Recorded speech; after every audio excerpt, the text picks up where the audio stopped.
미래목회 포럼이 제14회 총회를 열고 신임 대표의 9길 사랑교회 김봉준 목사를 선출했습니다. 김 신임 대표는 건강하고 교회다운 교회 만들기에 주력하겠다고 포부를 밝혔습니다. 연말연시를 맞아 멕시코에서 한인 교민들을 노리는 강도들이 기승을 부리고 있습니다. 주 멕시코 한국대사관은 신변 안전주의보를 발령하고 한인들의 2차 피해가 없도록 주의를 당부했습니다. 4차 산업혁명 시대를 맞아 선교 패러다임의 전환이 요구되면서 미디어 콘텐츠를 통한 미디어 전문 사역자 양성에 관심이 모아지고 있습니다. 아세아 연합신학대학교 선교대학원은 미디어 선교학을 통해 세계 선교와 다음 세대 교육에 대한 비전을 새롭게 만들어가고 있습니다.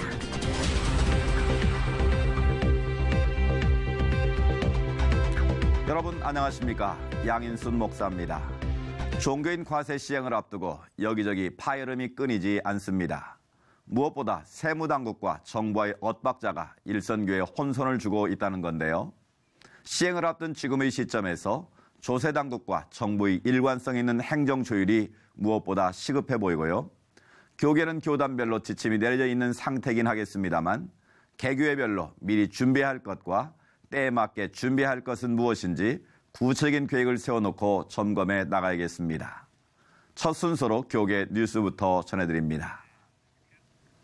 한국교회의 건강한 미래를 준비하기 위해 출범했던 미래목회 포럼이 제14회 총회를 열고 김봉준 목사를 신임 대표로 선출했습니다.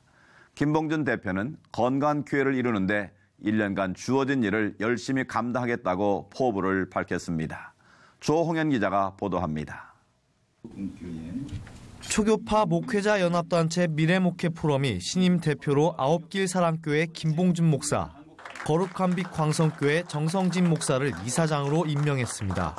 김봉준 신임 대표는 한국교회가 교회다운 곳이 될 수 있도록 앞장서겠다며 1년간 주어진 일을 열심히 감당하겠다고 밝혔습니다. 한국교회, 미자립교회나 중형교회를 살려서 허리를 튼튼하게 만드는 그 일에 진념하도록 하겠습니다. 신임 대표와 함께 이사장으로 연임을 하게 된 거룩한 빛 광성교회 정성진 목사는 한국교회의 개혁과 일치의 끈을 놓지 말자며 교계와 전국이 돌아가는 것에 대해 미래목회 포럼이 늘 예언자의 소리를 낼 수 있길 바란다고 강조했습니다.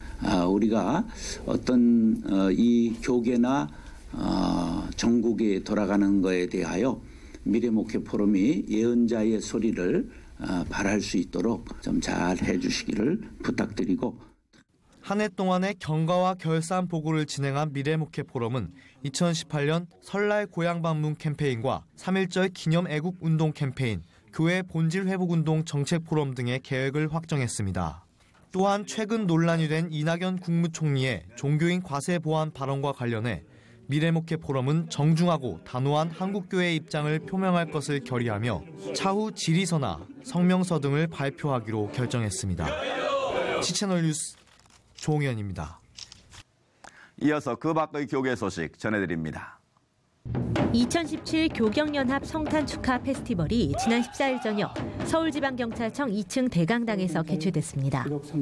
예수나신 성탄의 진리를 제목으로 설교를 전한 서울경찰청 교경회 고문 강동인 목사는 경찰 가족 모두가 오직 성령님이 주시는 평안함과 부요함을 누리길 소망한다고 말했습니다.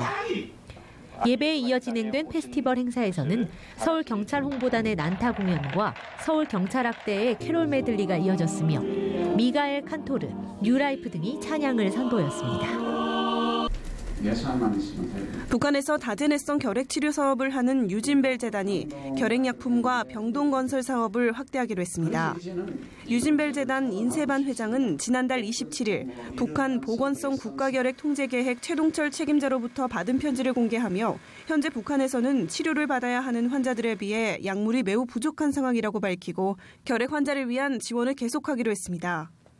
재단은 한국 사회뿐 아니라 정부에도 결핵약품과 병동 증축을 위한 대북 지원을 공식적으로 요청할 것이라고 전하며 한국이 앞장서서 북한 동포들을 섬겨줄 것을 강조했습니다. 지난 12일 이낙연 국무총리가 종교인 과세 시행령 개정안을 재검토하라는 지시를 내린 것에 대해 교계가 공식 입장을 통해 강력히 규탄했습니다. 한국기독교총연합회, 한국기독교연합, 한국장로교총연합회 등 한국교회 주요 연합기관과 전국 17개 광역시도 기독교연합회 등은 이번 지시는 그동안 정부와 종교계가 수없이 만나 소통해 어렵게 도달한 안을 사전 협의도 없이 휴지 조각으로 만들려는 행위라며 반발했습니다. 이어 종교인의 개인 소득에 대해서만 과세해야 하며 세무조사도 종교단체가 아닌 종교인의 개인의 소득에 한정해야 한다는 소득세법의 원칙을 강조하며 이 같은 원칙이 지켜지지 않을 경우 위헌 심사의 대상이 됨은 물론이고 심각한 정교 갈등과 함께 강력한 조세 저항에 직면하게 될 것이라고 말했습니다. 앞서 이낙연 총리는 종교인 과세와 관련해 입법 예고된 시행령 개정안은 종교계의 의견을 비교적 많이 수용한 것으로 보이며 이에 대해 언론과 시민사회 등은 종교인 소득 신고 범위나 종교단체 세무조사 배제 원칙 등이 과세의 형평에 어긋난다고 지적하고 있다며 보완을 지시했습니다. 정부는 오는 22일 차관회의, 26일 국무회의를 거쳐 29일 시행령 확정안을 공포할 계획이며 소득세법 개정안은 시행령 통과 여부와 관계없이 예정대로 내년 1월부터 시행할 예정이라고 밝혀 막판 진통이 불가피해 보입니다.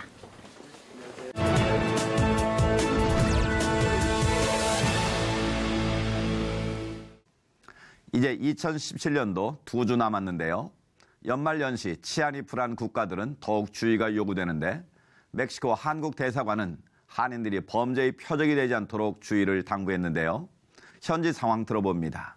멕시코 장덕인 선교사님 전화 연결돼 있는데요. 선교사님, 멕시코 주재 한국 대사관이 교민들에게 연말연시 안전에 특별히 주의를 당부했다고요. 네, 그렇습니다. 연말과 성탄절 휴가를 맞아 멕시코에 거주하는 교민들과 특별히 2,300명이 사는 멕시코 시티에 거주하는 만여 명의 교민의 수년간 강도 사건의 표적이 되고 있습니다. 한국 사람은 현찰을 갖고 다닌다는 걸 알기 때문에 또 표적이 되기도 하고 또 강도를 잡고 보면 강도당한 주인의 종업원이 정보를 유출하고 이를 토대로 강도 행각을 하기도 합니다.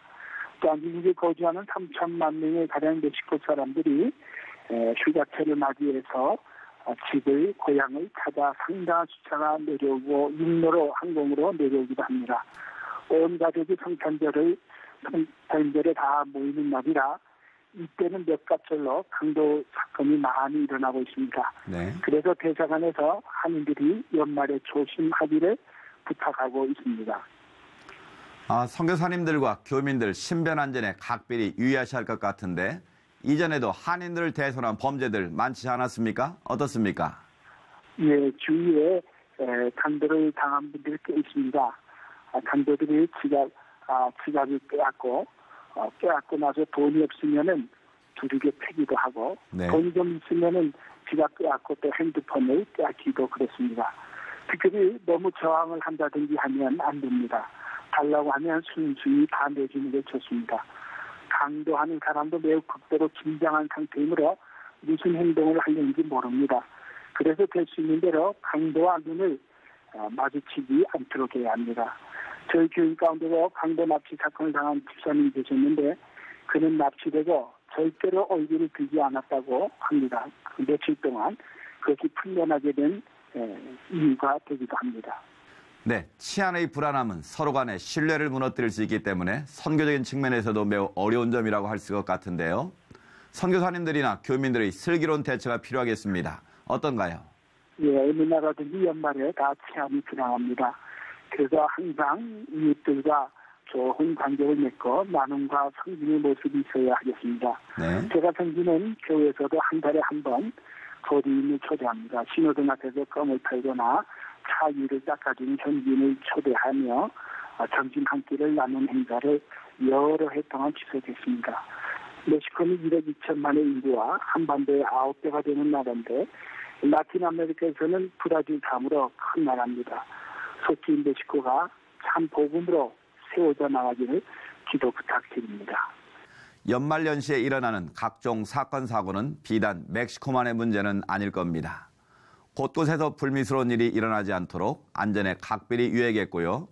선교사님 말씀대로 멕시코 땅 가운데 참 복음이 세워지길 저희도 함께 기도하겠습니다. 선교사님 오늘 말씀 감사합니다. 예, 감사합니다. 예, 나는 어려서 평양서 대동강 기슭에서 살았어요. 크리스마스가 되면은 아이들이 이제 밤샘이 하고 노래하러 기쁘다 구주었네 찬송하러 기다리죠. 강냉튀김 먹으면서 이제 새벽에 기다리잖아요. 그때 아이들이 제잘거리고 놀고 뭐 노래하고 그러고 눈은 사박사박 이렇게 걸어서 그 집 앞에 가서 찬양대 인도하시는 분이 지휘를 하면은 찬송 소리를 듣는 집에서는 이렇게 문을 열고 촛불을 이렇게 들고서 들어오라고 그러면 들어갔으면 만두국도 주고 따끈한 만두국도 주고 뭐 전병 같은 거 그런 과자 사탕 이런 것들을 아이들이 있으니까 이게 주면 그게 또 들어가서 또 재미있게 먹고 발도 넣기고 예 그래서 그 추운 겨울이면은 잔뜩 뒤집어 쓰고 그 집집이 다니던 그것이 마음에 많이 남고요. 평양에도 언젠가는 가서 우리도 기쁘다고 조선에서 할 수 있는 날이 언제 올 건가 기다려줍니다.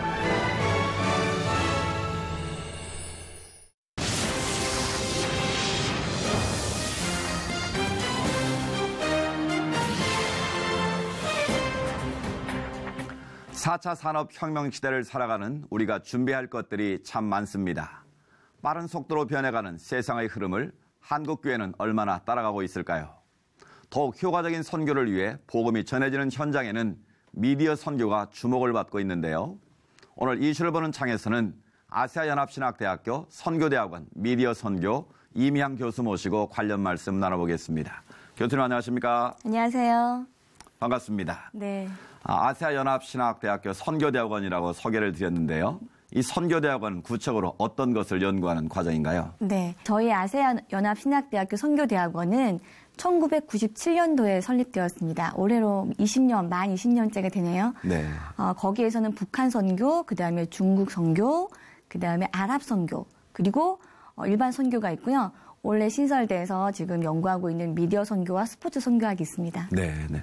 미디어 선교학은 아시아연합신학대학교에만 있다고 들었는데 맞습니까? 네, 맞습니다. 미디어 선교학은 실제로 미디어와 그다음에 선교학이 합해진 거거든요.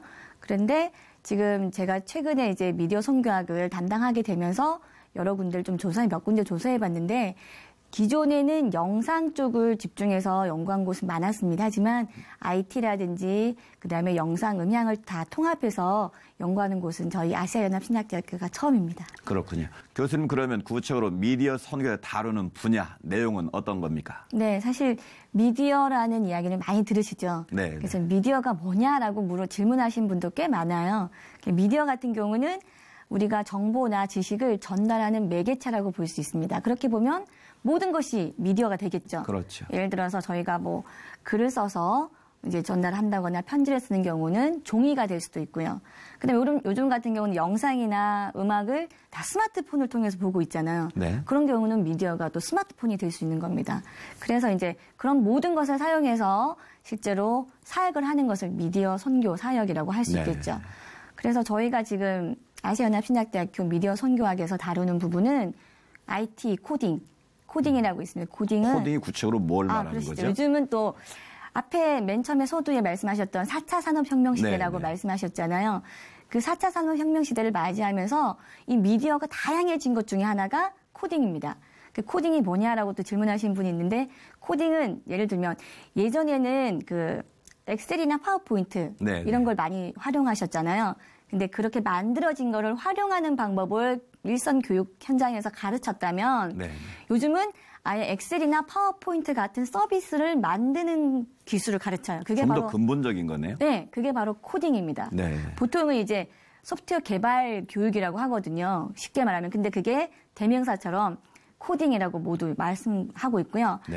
그리고 우리나라에서 2018년도부터 중학교 과정의 정규 과목으로 이제는 코딩 교육이 들어갑니다. 엄청난 거죠, 사실은. 뭐 예전에 수학이 18세기에 들어왔던 것처럼 교육과정에 들어왔던 것처럼 실제로 이제 코딩 교육도 우리의 이제 교육 현장에 정규 과정으로 들어온다는 건 엄청난 일입니다. 네. 그래서 이제 그런 코딩을 가르치는 교육을 하고 있고요.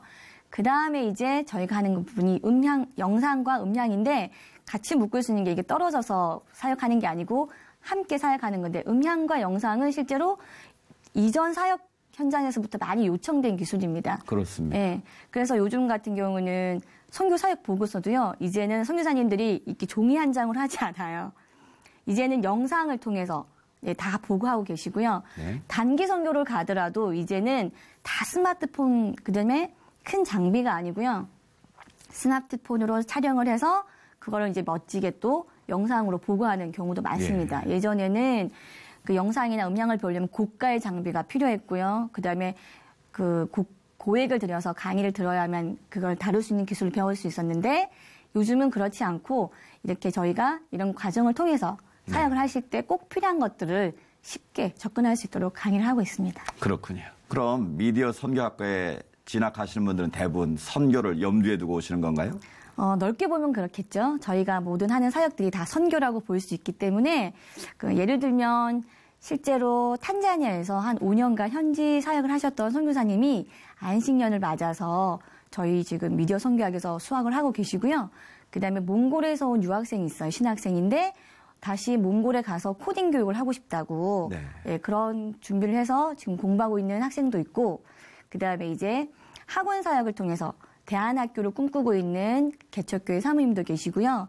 그다음에 이제 EM 영어권 사역을 하시는 전도사님이신데 코딩에 대한 관심도 주시고 그런 분들 그리고 현재 지금 어린이교회 주일학교 담당하는 목사님도 계시고요. 또 심지어는 일반 기업을 다니는 직장인도 있습니다. 네.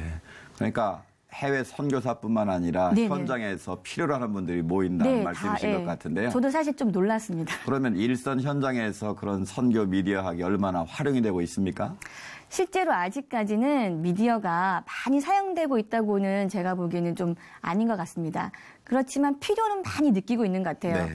왜냐하면 실제로 뭐 해외뿐만 아니고 국내에 저희가 사역을 돌아본다고 할 때도 교회 등에서 영상이라든지 음향 이런 부분들이 많이 필요하잖아요.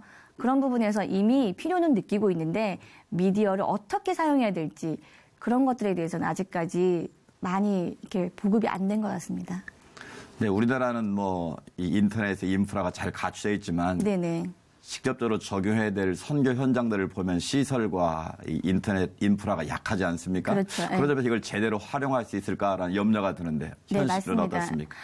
실제로 뭐 저희 탄자니아에서 오신 선교사님 말씀을 들어봐도 그 현지에서 이렇게 어떤 미디어를 사용해서 사역을 하신다는 것 자체가 쉽지는 않다고 제가 들었는데요. 네.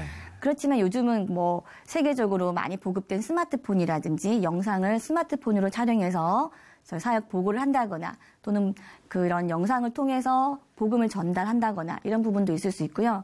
컴퓨터 없이 하는 언플러그드 액티비티라는 게 있어요. 네. 그런 것들 통해서 실제로 컴퓨터가 어떻게 운영되고 하는 것들을 재미있게 보드게임, 예를 들면 보드게임이 그런 건데 보드게임처럼 그렇게 해서 교육하는 경우도 많아서 사실 저희가 지금 연구하는 것 자체가 그런 어떻게 보면은 우리나라 같지 않은 좀 그 발전되지 않은 나라 선교지에서 거기에 맞는 환경에 맞는 컨텐츠로 어떻게 복음을 전할까라는 컨텐츠를 연구하는 것이 저희의 또 목표이기도 합니다. 이 사실 미디어 관련 교육은 교회 학교 교육에 많이 유용하지 않습니까? 네네. 지금 다음 세대를 살리기 위해서 많은 노력을 하고 있는데 교회 학교 교육에 미디어 어떻게 활용할 수 있을까요? 사실은 요즘 뉴스 보면은 교계 뉴스를 보면은 교회에 주일학교가 없는 교회가 많다는 뉴스를 들어서 사실 저도 많이 마음이 아프고요. 네, 약 70%가 없다. 네, 맞습니다. 그런데 저도 사실은 어린이 교회 교사이기도 합니다. 그런데 그 학생들이 왜 교회로 안 올까 했을 때 재미가 없답니다. 근데 그 학생들이 지금 그 다음 세대들이 관심 있는 쪽이 미디어거든요. 그렇죠. 그 미디어를 통해서 그 안에 복음을 심을 수 있다면 저는 그 학생들이 올 거라고 생각합니다. 그래서 저희 같은 경우는 여름 성경학교라든지 겨울 성경학교 캠프 같은 데에 코딩이라는 것을 아예 그 프로그램으로 편성을 해서 넣고 있어요. 예. 그래서 그 안에다가 복음까지 넣으면 최고의 수단이 방법이 아닌가라는 생각을 해요. 또 다음 세대들이 우리나라만 있는 것이 아니잖아요. 선교지에 있는 다음 세대들이 이걸 통해서 많이 성장할 수 있다고 저는 보기 때문에 네. 저희가 사실은 2018년도 여름에 저희 미디어 선교학 학생들하고 네팔에 계신 선교사님 제안으로 저희가 그 선교사 자녀들을 코딩하고 미디어 캠프를 하러 갑니다. 네. 네. 사실은 선교사 자녀들 같은 경우는 문화 충격도 다 겪었고요. 그다음에 언어적인 부분도 이게 다 소화가 된 친구들이잖아요. 네. 저는 미디어 선교가 이제 그런 친구들에게 그런 실력, 미디어를 통한 사역을 할 수 있는 기술을 가르쳐 준다면 다음 세대 보고가 아닌가 싶어요. 네. 네. 그러면 미디어 선교학을 통한 세계 선교의 비전 어떻게 얘기할 수 있을까요? 세계 선교를 지금 많이 이제 나가 계시고요. 실제 선교사님들이. 그다음에 저희 또 다음 세대들 그런 분들이 지금 준비를 하고 계신데 예를 들면 창의적 접근 지역 같은 경우는 전문인 선교가 아니면 갈 수가 없는 걸로 제가 들었어요. 그렇죠. 예, 그냥 뭐 선교사란 이름으로 갈 수는 없고요. IT 전문 분야라든지 음향이나 이런 부분을 많이 필요로 한다고 제가 거기 계셨던 선교사님이 들어오셔서 말씀하시는 걸 들었습니다. 그런 경우에 실제적으로 저희가 그런 복음과 기술을 겸비한 전문인 선교사를 파송한다면 네. 아주 효과적으로 선교를 할 수 있지 않을까 싶고요. 그 다음이 다음 세대라고 저는 보고 있기 때문에 저희 이제 미디어 선교가 바라봐야 될 것이 전문인 선교, IT를 겸비한 전문인 선교와 다음 세대를 품고 거기에 맞는 컨텐츠라든지 그다음에 미디어 사역에 대한 매뉴얼이라든지 이런 네. 것들을 준비하는 게 맞지 않을까 싶고요. 그래서 저희가 미디어 사역 연구소라는 것도 지금 개설하려고 준비하고 있습니다. 네, 미디어를 통한 선교의 확장을 꿈꾸고 더욱 활용할 수 있기를 기대해 봅니다. 교수님 오늘 말씀 감사합니다. 감사합니다.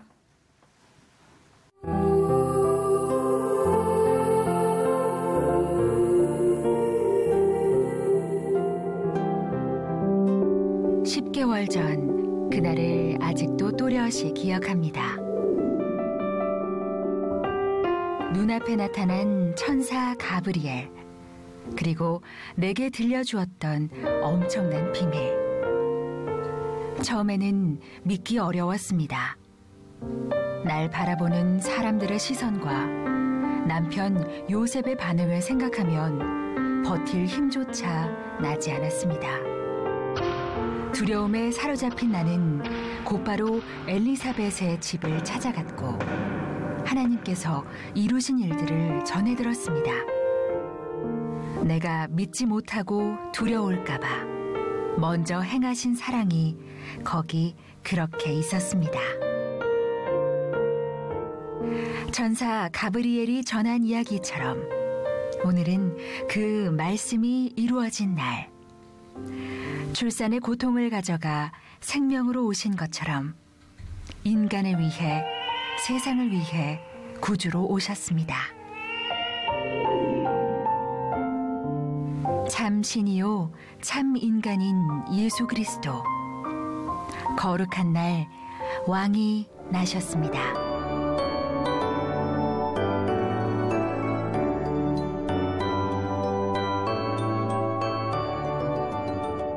성탄절을 일주일 앞두고 파키스탄 교회에서는 자폭 테러가 일어나 안타깝게도 또다시 많은 인명피해가 있었습니다. 끝없이 희생당하는 주님의 자녀들과 지금도 핍박받는 모든 믿음의 지체들을 위해 잊지 않고 기도하겠습니다. 시철 매거진 굿데이는 여러분이 직접 참여하실 수 있는 방송입니다. 아래 전화번호와 이메일로 언제든지 연락 주시기 바라고요. 인터넷을 통해서도 다시 보실 수 있습니다. 오늘 순서는 여기까지입니다. 시청해주신 여러분 고맙습니다.